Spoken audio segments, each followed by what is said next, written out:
Dans cette vidéo, on va voir comment ajouter le maintien en position par vis, rondelle et écrou de cette pièce lanterne sur le carter. Pour faciliter le placement, je vais dans un premier temps ouvrir cette pièce. Donc je fais un clic gauche sur cette pièce, puis le bouton ouvrir, et je vais définir des axes pour positionner les vis de serrage.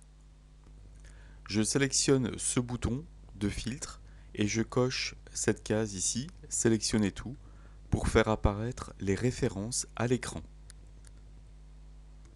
Je sélectionne le bouton axe et avec un clic gauche sur cette surface, un axe apparaît à l'écran. Pour définir sa position, je vais lâcher la poignée rouge sur le plan horizontal et la deuxième poignée rouge sur le plan vertical. Je vais mettre une valeur en double-cliquant sur cette valeur, je vais mettre 50 mm que je pourrais changer par la suite.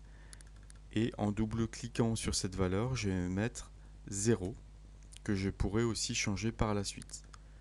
Et je fais OK.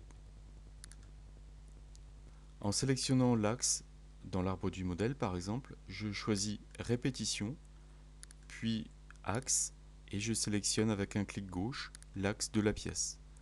Donc ici j'ai une valeur de 4 sur 360 et je valide. Je ferme maintenant cette pièce pour travailler dans l'assemblage. Sous l'onglet Outils, sous Vis, je choisis Assembler sur la référence. Je vais sélectionner dans un premier temps l'axe que j'ai créé précédemment. Ensuite, ici, la surface d'appui de la vis ou de la rondelle de la vis. Donc un clic gauche sur cette surface-là. Je tourne le modèle 3D et ici je vais sélectionner la surface d'appui de l'écrou ou de la rondelle de l'écrou. Et je fais OK. Ensuite, je vais choisir une vis de qualité 8/8 avec un diamètre de 8, avec une rondelle sous la tête de vis, avec une rondelle sous l'écrou et avec un écrou donc de diamètre 8.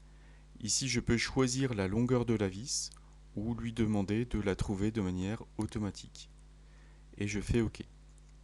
Il a trouvé les autres axes de la pièce et me propose de répéter la fixation. Je fais OK.